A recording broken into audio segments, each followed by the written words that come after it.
In what may be the most serious escalation in the online censorship wars, Facebook has outright banned all Australian news content. Now, that's the official report, but we do have a major update from yesterday. It's not just news, it's opinion commentary, it is emergency services, it is apparently children's hospitals. Facebook is just pressing down on Australia saying, go F yourself. Now, this all has to do with this new law they put into place where they're telling Facebook you got to give a cut of your ad revenue to the news services when you post or share links from these companies because you're essentially infringing on their market. Facebook says, nah, we ain't infringing on their market. We don't work the same way Google does. And we'll break down this argument when we get deeper into the story. But what we're seeing right now is that Facebook, being one of the most powerful platforms, social entities, we all communicate and share on Facebook. They have now shut down the information superhighway for the most part. It's being likened to the railroads. Back in the day when the railroad companies were unregulated, if they had a problem with a small town because small town was putting pressure on them, they'd say, train doesn't stop for you anymore. So many of these towns, you got to understand in the United States, only survived because of the railroads. In the past year or so, I've been looking at places in the middle of nowhere to try and set up a business. And what I wanted to do was kind of revive an area that was probably struggling due to these changes. I encountered many cities that used to be thriving maybe 50 to 100 years ago because the railroad, the trains were so important. When they would stop in these towns, they would need to resupply. People would have jobs working on supply lines and things like this. There are areas that would produce, say, coal. And then the trains would stop and they would set up a shipment of coal and things like that. Well, once the trains weren't as necessary, we started transporting things by freight and just bringing them in through coastal ports. These towns started dying off. But let's go back in time. When the railroads were the lifeblood of these towns, the monopolies would just basically say, we know because we own the trains and the railroads, we can skip your town over because we've got all the other towns to supply us with the goods we need. And we can make you suffer and put pressure on you. Well, eventually it resulted in regulation. Facebook is essentially the same thing. People use Facebook as a way to make money. They run their businesses on Facebook. Facebook has monopolized, in many ways, not entirely, advertising, because Google has as well. But it's really split between Facebook and Google, hence this law. So Facebook is saying, all of your information is shared through us. Your news, your emergency services bulletins, we can cut you off. And they did. This is crazy. People woke up to see in Australia, nothing in their feeds. Pages just wiped. No posts at all. Gone. Facebook said, you want to make us pay money? Nah. F you, Australian government. The entire country of Australia. What is it, like 60 million people? I don't know how many people live in Australia. Maybe more than that. I don't know. Maybe less. I don't know. They're being told by an American company, shut up and do as you're told because we own you. Facebook has become too powerful. I have been calling for their regulation for a long time. Well, here we go. Australia sought to regulate to a certain degree, and Facebook just laughed in their face. Now, part of me says maybe it's a good thing, my friends. You know why? Because the fake news. All right, there's a story right now from the Washington Post that is the most ridiculous fake narrative about Adam Krigler. You guys might know Adam is a friend of mine, and he was a co-host on Timcast IRL for a decent amount of time.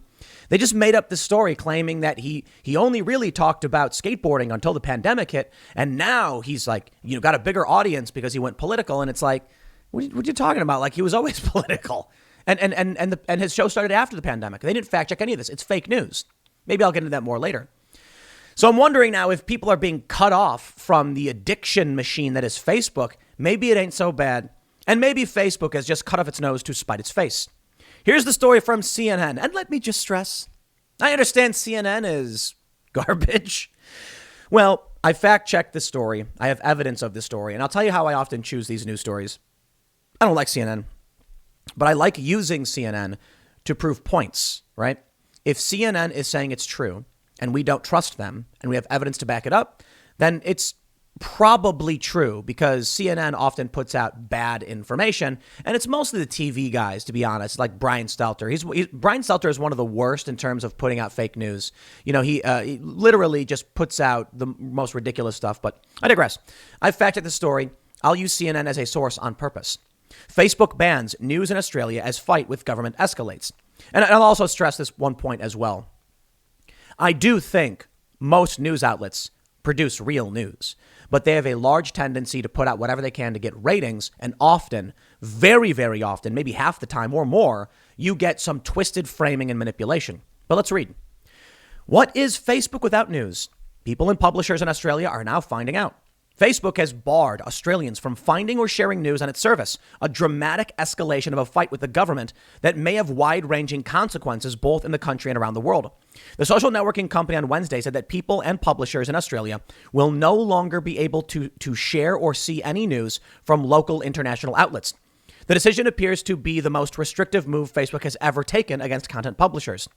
The company's action comes after months of tension with the Australian government, which has proposed legislation that would force tech platforms to pay news publishers for content. Quote, what the proposed law introduced in Australia fails to recognize is the fundamental nature of the relationship between our platform and publishers, Campbell Brown, Facebook's vice president of global news partnerships, wrote in a blog post. Contrary to what some have suggested, Facebook does not steal news content. Publishers choose to share their stories on Facebook. That is not true. You see, what is Facebook doing? Facebook has said they're banning people from sharing news stories. That's right. Publishers don't choose for random people to share the links to their stories on Facebook. It's not a whole lot they can do. They could probably do some stuff. But the idea that it's just the publishers choosing to do it is Facebook basically saying, we don't want to take, we don't want to pay up. We don't want to pay up. I hope in the future we can include news for people in Australia once again. Now here's Australia fires back, but check this out. Claire Lehman, she is I believe the founder of Quillette. Quillette's an awesome magazine. If you're not familiar, you should check it out. It's basically intellectual dark web type conversations, giving you an honest look and sometimes dangerous opinions. Claire tweets as an Australian. She got kangaroo in her profile, so you know she's Australian because the kangaroo is the national symbol. I'm kidding. Facebook didn't just shut down Australian news sites. It shut down government agency pages, hospitals, fire and rescue, Bureau of Meteorology, just hours after Zuckerberg spoke to our government and without warning. If a foreign government did this, China, it would be called terror. This one person responded, if a foreign government did that, it would be called sabotage or war. But Facebook, not a government, didn't shut down Australian news or government sites. They're all still there. It shut down part of Facebook's own service. That isn't any crime, let alone terror. And Claire responded, railroads used to shut down their services to businesses they didn't like before they were regulated too. Hear, Claire. Spot on. That's what I've been saying. They have monopolized the information highway, public discourse. We don't share news through newspapers anymore. I mean, we kind of do, but come on. Paper and print, nah, it's out of here. So when you used to go to the local bodega in New York and grab a copy of the New York Times to figure out what was going on, we, for the most part, don't do that. And some people probably still do it. No, we go on social media. Facebook has monopolized the platforms with which we communicate and share information. And now they are flexing their muscles. Well, Zuckerberg isn't particularly muscular, but his monopolistic business muscles. Well, Australia fires back, so saith CNN Business. The decision effectively makes good on a threat Facebook made during a hearing in Australia's Senate last month, when the company suggested it could block content in the country if the bill becomes law. The news ban has already been met with confusion and criticism in the country. Fire and emergency services, domestic violence charities, state health agencies, and other organizations said they were also affected by the restrictions, prompting outrage among those who said Facebook was restricting access to vital information. In response, the company has said it will reverse pages inadvertently impacted by its move. I don't think it was inadvertent. In my personal opinion, Facebook did it on purpose. You know why? It's a warning shot. It's a shot across the bow. That means they're letting you know, we will destroy you. Facebook is too powerful. Google is too powerful. I don't think breaking them up is the answer. Andrew Yang made a good point. He said, how many of you want to use Bing? You don't. It's tough. So perhaps regulation is the answer. I can't give you all the answers because I don't know them. Let's read more. Quote, these actions will only confirm the concerns that an increasing number of countries are expressing about the behavior of big tech companies who think they are bigger than governments, and that the rules should not apply to them, wrote Australian Prime Minister Scott Morrison in a post on his own Facebook page, which did not appear to have been affected by the restrictions. They may be changing the world, but that doesn't mean they run it. Officials said the move came without prior warning from the company. Facebook was wrong. Australian Treasurer Josh Frydenberg told reporters at a press conference Thursday. Frydenberg has been a key liaison between the government and the tech firms on the issue, having met earlier with Facebook CEO Mark Zuckerberg to discuss the proposed legislation. Facebook's actions were unnecessary. They were heavy-handed, and they will damage its reputation here in Australia. I don't think they care. A brewing debate. The fight between big tech and Australia has been brewing for some time. The country's regulators released a draft of their proposed rules last summer, which would allow certain media outlets to bargain either individually or collectively with Facebook and Google, so they could be paid for the news distributed on those websites. Publishers have been arguing for these rules, too. And one of the fiercest proponents is Rupert Murdoch's News Corp. Let me give you a breakdown. Google, what they do is they crawl websites. That means the Google software goes to websites, sees what they're talking about, and that's how their search engine basically works. So when you type in a word, I want to learn about cookie recipes, the Google web crawler finds keywords related to cookies, and then when you search, it shows you the things that are most likely to be relevant. We like Google. It's how most people find websites. It's fantastic, right? Well, something happened. News outlets would write stories. People would then search on Google, say, Donald Trump. The search results would give you the text of these news stories to a certain degree. News outlets then said, that is the product. Look, if people are looking for cookie recipes, they come to the cookie recipe website. They read nobody reads the recipe stories for whatever reason they have them there. It's to decrease the bounce rate, increase time on the page. They want you to go to their website so that you see an ad and they make money. But because Google is basically copying the text and publishing it on Google, a lot of people will just read the headline in the first paragraph and be like, there's the news. So now these news outlets are saying people aren't coming to our site because Google is publishing this to Google News. Google says it's publicly available information that we're just crawling. And the publishers say there is a difference between showing someone publicly available information and just reproducing it without commentary.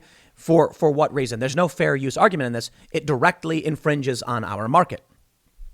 Now, there's potentially some fair use arguments that probably wouldn't, don't reach any particular threshold, wouldn't work because Google is mass pulling all this content. So we've had the New York Times and many other outlets say Google needs to pay up. I think they were saying like $5.3 billion a year or something in lost revenue because of this. Well, Facebook isn't the same. With Facebook, people do have to post the content. And then Facebook just uses the SEO available in the articles. So Facebook isn't doing the same thing. The issue, however, Facebook is trying to argue news publishers put the news on the platform. Yes, that's true. And if they said, OK, fine, then we won't allow news publishers to post their own news. That makes sense. But why then block regular people from sharing that news? That's a deal that these news publishers have to have with the individual. Well, they claim that's not the case, but it is. Regular people can't post either now. And like I said, or like they mentioned in the news story, it's not just about news services, it's about emergency services. Facebook is just saying, we want the money, we want none of the responsibility.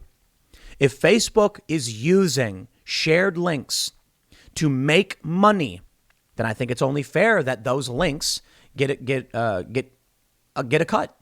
Think about it this way. On YouTube, I choose to record these segments and upload them. YouTube gives me the bulk of the ad revenue from this. Why not Facebook? Facebook doesn't do that.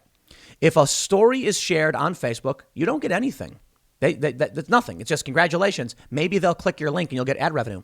A lot of companies used to rely on that, but it was stripping away a good portion of their ad revenue. Now, to be honest, a lot of companies got their start this way, like BuzzFeed. Let's read a little bit more. They say the Murdoch-owned news conglomerate, which includes much of Australian media and some UK outlets, as well as the Wall Street Journal, the New York Post, struck a deal earlier this week with Google, which along with Facebook has been a vocal critic of proposed Australia rules. Google, which had earlier threatened to shut down its search engine in Australia altogether if the rules become law, has signaled now that it's taking a different approach from its Silicon Valley rival. Regardless of how big tech approaches the situation in Australia, the tussle between governments and these companies has become more pressing as authorities in the US, Europe, and elsewhere consider new laws to keep them in check. Facebook and Google, meanwhile, have debuted programs to pay for news in recent years, though those services aren't available everywhere. Facebook, for example, created Facebook News, a section of the app featuring curated news stories where selected publishers are paid for participating. William Easton, managing director of Facebook Australia and New Zealand, wrote in a blog post on Wednesday that Facebook was set to launch the feature in Australia, but only, quote, with the right rules in place. What can we look forward to? Facebook, I think, is playing a dangerous game. Maybe they realized they couldn't win anyway, so they decided to go to war, and it's all they could really do. If Facebook just caved to the government's demands to pay publishers for the content they produced and was being shared on their platform, then Facebook loses. And then what? More regulation? So Facebook says, why not? It'll cost us almost nothing. What makes Facebook work? People want to stay on the platform. And you know why Facebook doesn't care about this? A while ago now, Facebook realized news is bad. This is a couple of years ago. There were a lot of websites that would use the algorithm on Facebook to make tons of money writing about police brutality and social justice issues because it was rage bait and it got people to share. Facebook then realized eventually it was making a ton of money for those sites, not a whole lot of money for them because people were leaving. Not only that, it was making people angry, really angry. And that wasn't good for them because as much as it does get those shares and drives engagement, they need people to want to be on the platform, to enjoy their time there. They decided to start propping up, and this was a while ago, people, friends and family and things like this. So several years ago now. There's an old funny meme where someone discovered if you make a post on Facebook where you say just had a baby or just had a baby or just got married, your post would appear in the top of everyone's feeds because Facebook determined people engage with that the most, or their algorithm did. So people started posting things like major news, just got married and had a baby. None of that's true, actually. I just want to let you know I have a show coming up, basically exploiting the algorithms. Facebook doesn't want news, so they didn't care to nuke news. That's the important thing. They don't care. Maybe this is a good thing in the end. Maybe this has been part of the problem. You know, there's this graph this guy, Zach Goldberg, published from LexisNexis, is a database, right? Instances of the word racism and privilege and all of these things, they skyrocket like hockey sticks straight up around 2008 to 2010. Why? Facebook. These news publishers realized that was getting the most shares. Rage bait, injustice, racism, bigotry, hate. Make people hate. It worked. They started growing. BuzzFeed became massive. Huffington Post became massive. Vox became massive. Mike.com and like Huffington Post, for instance, they weren't woke in the beginning. Then they got woke because they saw what worked. They saw what was making them money. If Facebook does get rid of news, it could actually fix so much that's wrong with this world. People would stop sharing stories about anger and Trump and all this other nonsense and start talking to each other about how was the game last night? Did you check out Martha's Bakery? She's got new cookies in. People will start seeing things from their friends and their families about local issues. And that's way more important than rage. Now, look, as for YouTube and Twitter and other platforms, they'll keep going. So I don't think it'll ultimately solve the problem. And I think what is likely to happen is Facebook will cave. But, honestly, I don't know. The fact that Facebook took down these emergency services just goes to show you how right all of us have been for a long time about the danger of letting but my private company do whatever they want. It's remarkable, isn't it? Being right for this long and now sitting here saying, I told you so. But to all of these establishment liberals, do they think it's really a good thing that Facebook can disable emergency services? Look at what's going on right now across this country with the weather disaster. People need their lines of communication. Don't get me wrong, there are a lot of problems with Facebook and Twitter and how they facilitate the flow of information. But come on, man. If someone puts out an alert on Facebook, hey, here's what's happening, that's going to be the way that most people find that information. They're not turning the radio on anymore. Maybe that's what needs to happen, though. Maybe this needs to be the catalyst for people to finally say, we shouldn't use Facebook in this way. And maybe people will start seeking out alternatives. Already I got to say, we need to do a study on what's happening in Australia. What's the political atmosphere going to be like? What will people believe? Without their link to the woke rage bait, will they continue to be able to hold this insane cult ideology? I don't think so. I don't. And I'll tell you this, certainly our adversaries, not just the US, but Australia and Europe, they exploit these systems. And I mean, it's long been known that China and Russia and other enemies exploit these platforms. I mean, you've got Xinhua News Agency. You've got RT Sputnik. I do think it's hilarious that in the US, Sputnik and RT are considered to be like foreign propaganda and like evil, but they never talk about Xinhua, which is China. Yeah. You know, I'm here for this. You know what I mean? Good. Let them do it. This is going to be an excellent opportunity to figure out the damage Facebook causes. And for a lot of people to finally realize how dangerous it is for them to have the power they have. And because of what's happening now in Australia, the US might finally act. Hey, but I'm not entirely confident. Why? Well, because, special interest going to special interest, and politicians will just do as they're told. So we'll see how it plays out. But at least now you can all say, I told you so. Next segment's coming up at 1 p.m. on this channel. Thanks for hanging out, and I will see you all then.